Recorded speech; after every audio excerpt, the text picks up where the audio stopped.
Hey guys, welcome back to another week of discipleship videos.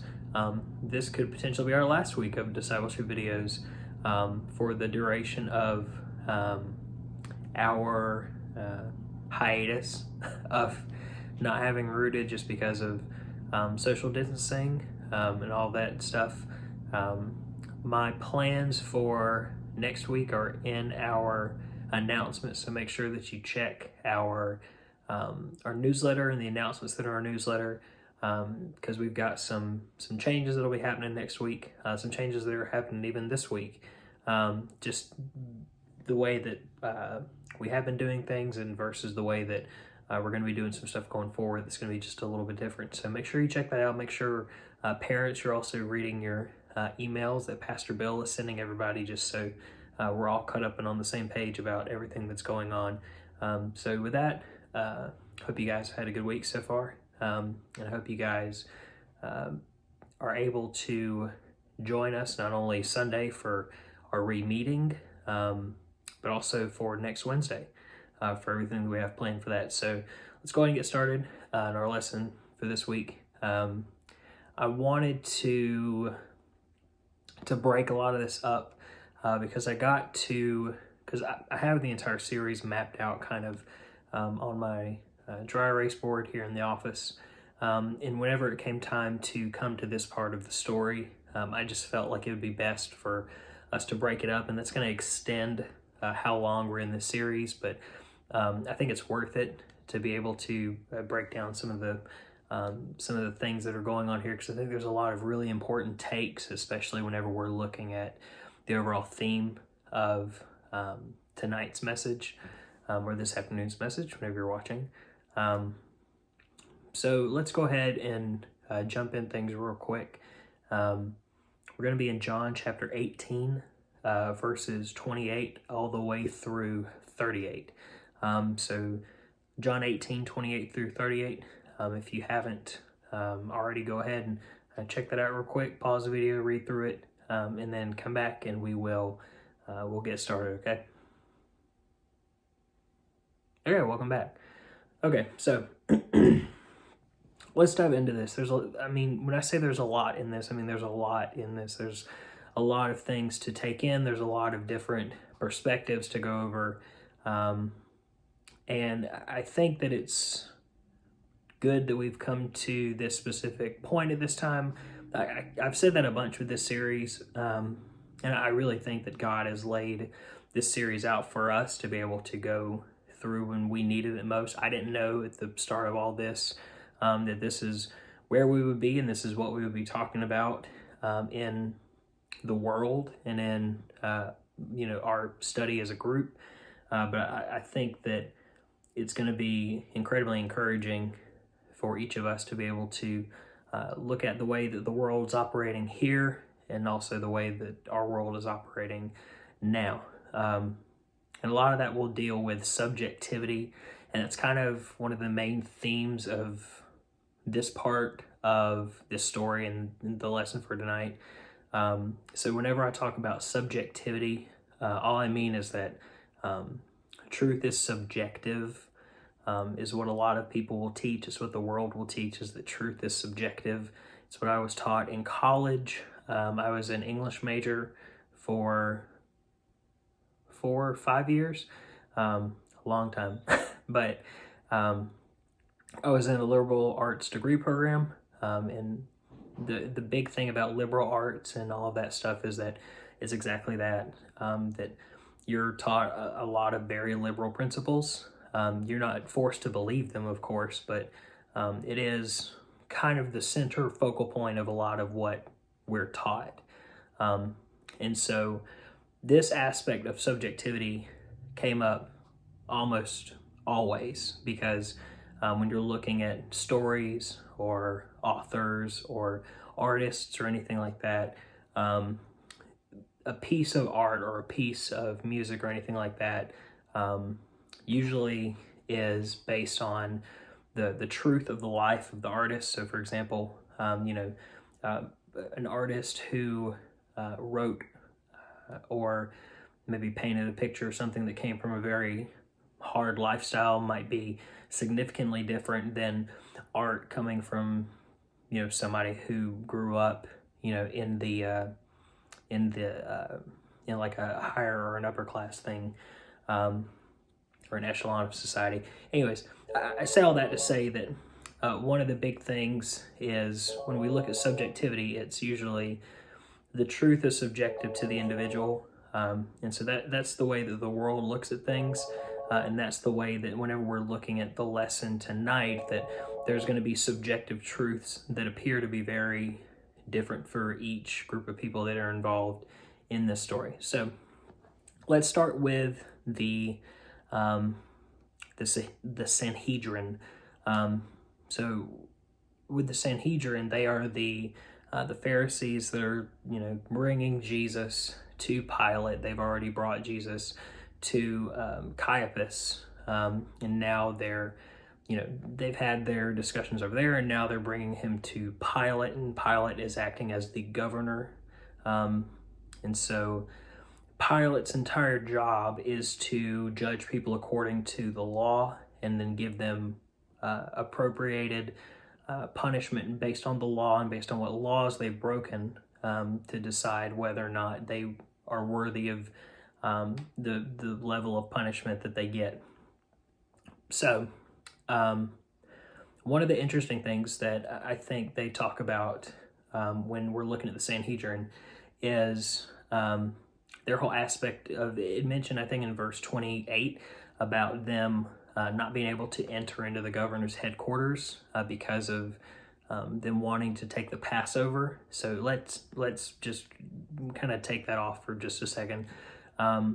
Whenever a Jew is, coming to the time of the Passover, or coming to any sort of religious ceremony or religious event, there are certain things that they could do or not do that would make them ceremoniously unclean, or ceremonially unclean. Anyways, the whole point is that by you doing these specific things, you would be considered unclean, and you could not either participate in the religious ceremony or anything like that. Like, for example, one of the things is if I know we're all either in youth or we're adults watching this. So when a woman is going through her time of the month and she would be bleeding, that would be considered a time where she would be ceremonially unclean because of what her body is doing. It would be, expulsing blood or anything like that. And so because of that, she could not enter the temple. And if you were married to her, you could not share the same bed with her, or else you would be ceremonially unclean by contact or just by being near her. And so usually you had to either go sleep in a different room of the house, or God forbid you make her go sleep outside or something. I have no idea. I don't know what the people did in those times, but I do know that it was one of the things that would render you ceremonially unclean, and you would not be able to participate in going to the church or the temple, and you could not do any of that. And so with the Passover coming up, they wanted to be able to partake in the Passover, because I'm sure as religious leaders, one of the things that you're concerned with most is keeping that image of you being, the religious leader. It's all about keeping the front up. It's all about keeping the facade that you've got it all together and you're a great person. And so they wanted to make sure, being holier than everybody else, that they wanted to be able to be there for all of the ceremonies that took place. And so this thing that would have made them ceremoniously unclean would have been being inside a closed wall of a Gentile's home. They could enter into a courtyard that was open, like at the top. And so like you could enter into a Gentile area as long as it was like an open roof or whatnot. I don't really know why necessarily. I guess because God can still like shine down on you. I have no idea. But the fact that it would have been going into the governor's mansion or his estate or whatnot would have had them closed inside of a Gentile space. which would have made them ceremonially unclean. So they didn't want to do that, so they just let Jesus go into Pilate's place by himself. So whenever we see in verse 28 about all the concerns, everything that the Sanhedrin have, it all comes from this place that they want to remain ceremonially clean. They want to keep up their front and their facade of being holier. And I mean, it's just a part of Jewish culture, and especially if you are a Jewish leader at the time, that's a great concern. So that is why it said that they just let Jesus go in, and why they were more concerned because they didn't want to be defiled. So they take the Passover. That's why. So whenever Jesus gets into a discussion with Pilate, I think this is where our next interesting conversation comes in play, because Pilate, like I mentioned earlier, he is a governor. He's very much concerned with the law. I mean, judicial law in that sense, not necessarily the Jewish law that, the Sanhedrin are holding to. And there is a very interesting commentary about how those two fit together. So, for example, whenever they mention in verse 31 about it not being lawful for them to put somebody to death, at some point before Jesus's execution, there is some sort of mandate put out by the Roman authority, Roman law, that prohibits Jewish leaders from exercising their own form of law over people. So, for example, whenever the Romans move in and they start reigning judicial territory on things, they did not allow the Jewish religious leaders and all that to be able to publicly stone and kill people. And from an aspect of law and order, that makes a lot of sense, because let's take it like this. For example, if you have our police force that would be representing the Roman law in this specific story, and let's say you have let's say the church. We'll make the church the bad guys, just because in this case the Jewish leaders are sort of the bad guys in this situation. The Roman law really isn't much better, but just for the sake of the story, it would be like if the church was wanting to execute their own form of judgment, but the police over here is like, well, no, you can't do that, because if y'all just take advantage of the law into your own hands, then you guys are going to be killing people left and right on the streets, and we're going to have no idea what's going on. We're not going to know why y'all are doing this, and we can't just allow you to rule things around here and have people executed in public and beaten in public and have their hands cut off in public and everything like that. That is very much against order, public order. And so the Romans wanted to take that back for themselves, to be able to hold law and order. And so whenever they mention it's not lawful for them to put somebody to death in that way, that's what the Sanhedrin are kind of hinting at. It's like, well, you guys won't allow us to kill people in the street anymore, so here he is, you do something with him, but we think he should die, so we're just going to leave you with that. And so it's kind of this power trip game that the Sanhedrin are playing with the Roman authorities consistently. We're going to see this again next week and the week after, because I really want to focus on that element of this part of the story, is that it is a power game between the religious authorities and the Jewish leaders and the Roman authorities, and how those two are kind of ebb and flow at times. In which cases do they influence each other more than the other one? So, like I mentioned, the Sanhedrin can't just kill Jesus publicly anymore. It's against the law for them to do that. And so they're not interested in breaking Roman law. And so they give him over to Pilate now at this time, kind of leaving Pilate with this impression of, if it was up to us, we would kill him because he's done things against our law that we want to kill him publicly for. And so Pilate is just kind of blown away at, what this guy could have done to be able to tick all these people off so much.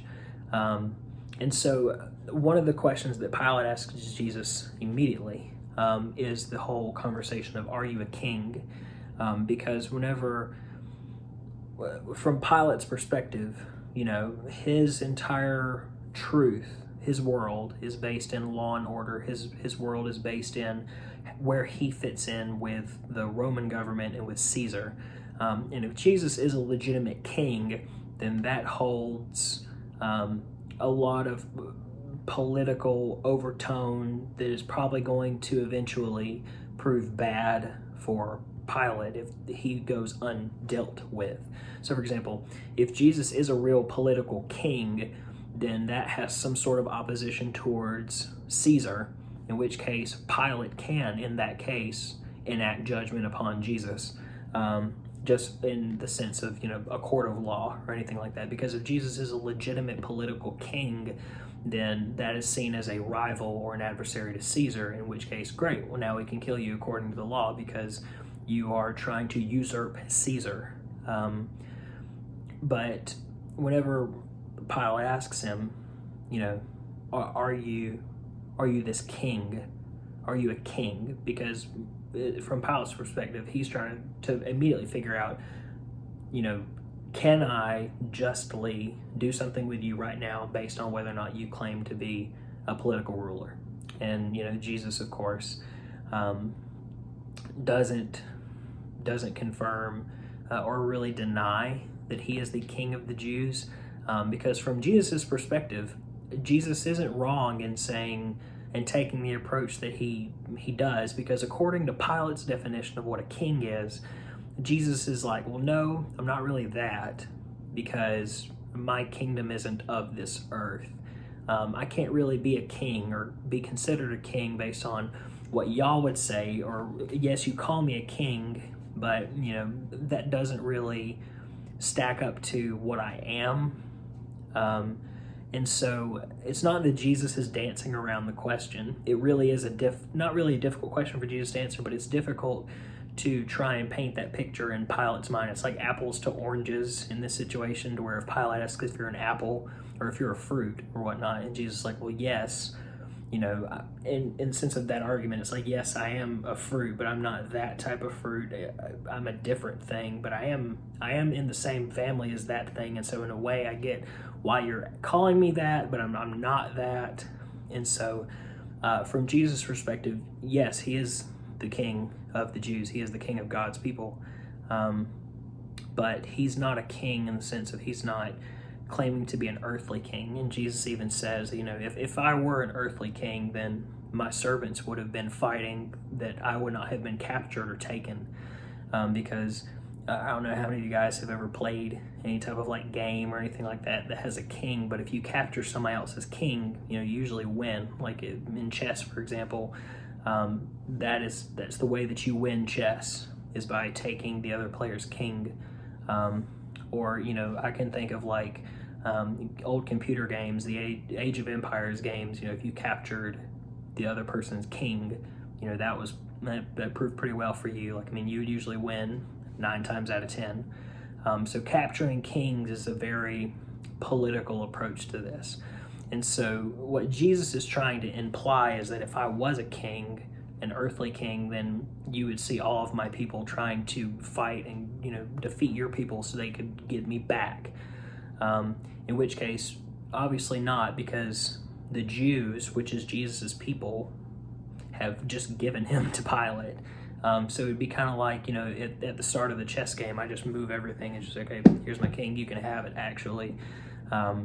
So in that sense, Jesus is very much showing that, no, I'm not the king of these Jews, in the sense of no, I'm not their king, I'm not their political ruler, which has been Jesus' agenda since day one, is to try and point out that he's not this political ruler that the Jewish people have been waiting on.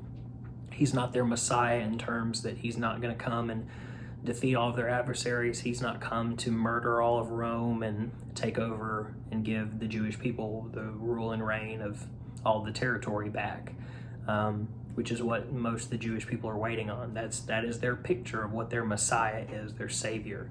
And so, Jesus makes it very clear that, that type of ruler, that type of king, I am not.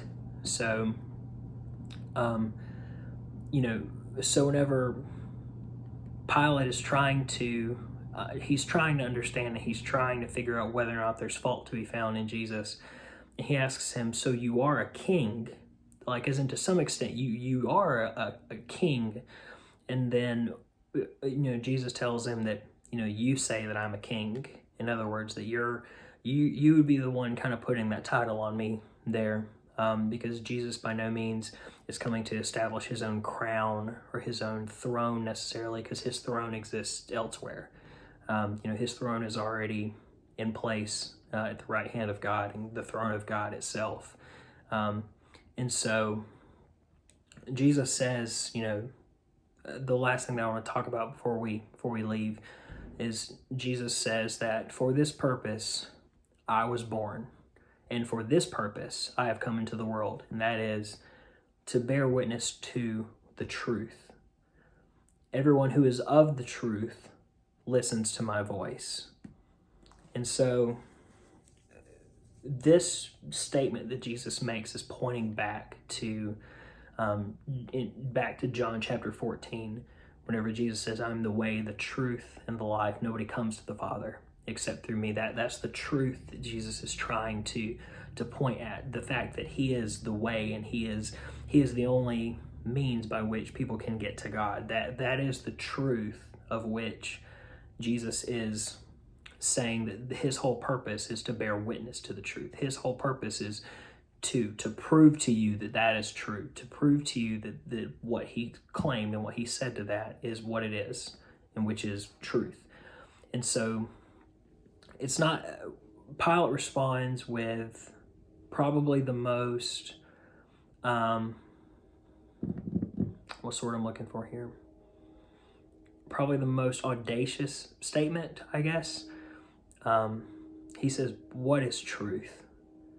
And so, for Pilate to be the one to say that speaks quite a lot of volumes to this situation, because he's supposed to be the guy who's governing people based on what is true in terms of the law, but Pilate is kind of caught between a rock and a hard place, so to say, because, and much like our other government leaders are kind of stuck between a rock and a hard place sometimes, a lot like our police force can be stuck between a rock and a hard place, because they're here trying to defend law and order. They're here trying to protect society and to say that, we have these laws and you need to follow these laws, or else you're going to get in trouble. You're going to get caught. You're either going to be put in prison, pay fines, anything like that. We have these laws to protect the law and order of the public. And that is our truth. But then you have certain situations where you have people like a Robin Hood who would steal from the rich, but to give it to the poor, or you have instances where people have to steal food just so that their families can eat. And so sometimes the immediate law can kind of get grayed and fuzzied a little bit, just because it would be people breaking the law for the good either of somebody else, or for their own families or anything similar to that. And so I've seen several times where police have gone above and beyond the call of duty and maybe haven't arrested somebody that did something like that, and maybe actually chose to give to those families or those people.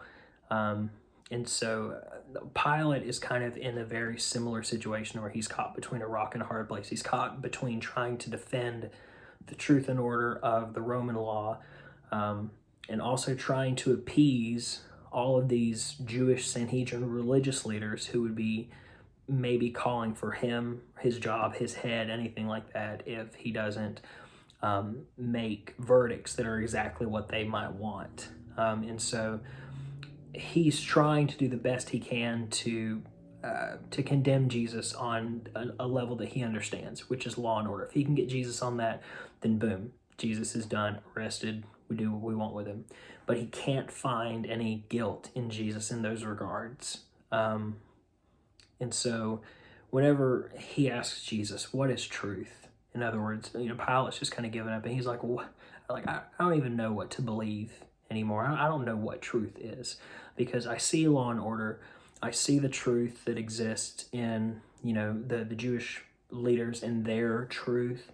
And now you are coming here saying that, your whole purpose is to bear witness to the truth, and that people who is of the truth, they hear you. And so Pilate's like, what is truth? Not necessarily wanting an answer for Jesus, but just to make the point that, that Pilate is 100% understanding that this subjectivity and that different people seem to have different truths is something that is going to make his job very hard for him, and especially going to make this job of condemning Jesus very hard for him. Because if he's not finding fault in Jesus based on his terms, then he's going to be pressured into finding fault for Jesus on somebody else's terms, which goes, beyond his truth, which is political law and order. That's kind of what I wanted to address this week. Next week, I wanted to get into this whole case of Jesus or Barabbas that Pilate now offers the people, because Pilate, as you can see, is going to try his hardest within his ability to release Jesus or give Jesus back or free him to some capacity, because he cannot find political or some kind of lawful error with Jesus's character, and he knows that he can't condemn him under his truth, his jurisdiction of the law, and so he's going to give the people an opportunity next week to make a choice, and we'll talk about that a little bit more when we get there next week. But let me pray, and then you guys can get out of here. Okay. Father God, we thank you for your word. We thank you for your son. We thank you for the truth of your word, God. We thank you for the truth that is your son, and that he is the only way to you. He is the only way to heaven. He is the only way for us to know peace, know love. God, I pray for all these students, all these parents, that the world is going to hit them with subjectivity, and that there is no such thing as truth, and that everyone's truth is different. But God, we serve a risen Savior who is the truth. He is the way, the truth, and the life. And everything is found within him, within his character, and within his words and the teachings of your word, God. So I pray that we wouldn't be shaken or stirred by the truths of people outside of your word, that we wouldn't be shaken by the truths of political order. We wouldn't be shaken by the truths of false religion. We wouldn't be shaken by the truths of even silly things in life, God, like get-rich-quick schemes or miracle diets or anything like that. That our souls would rest solely in the truth of your word and your promises, because those are the only ones that will not return void. We love you, and ask all this in your name. Amen. See you guys.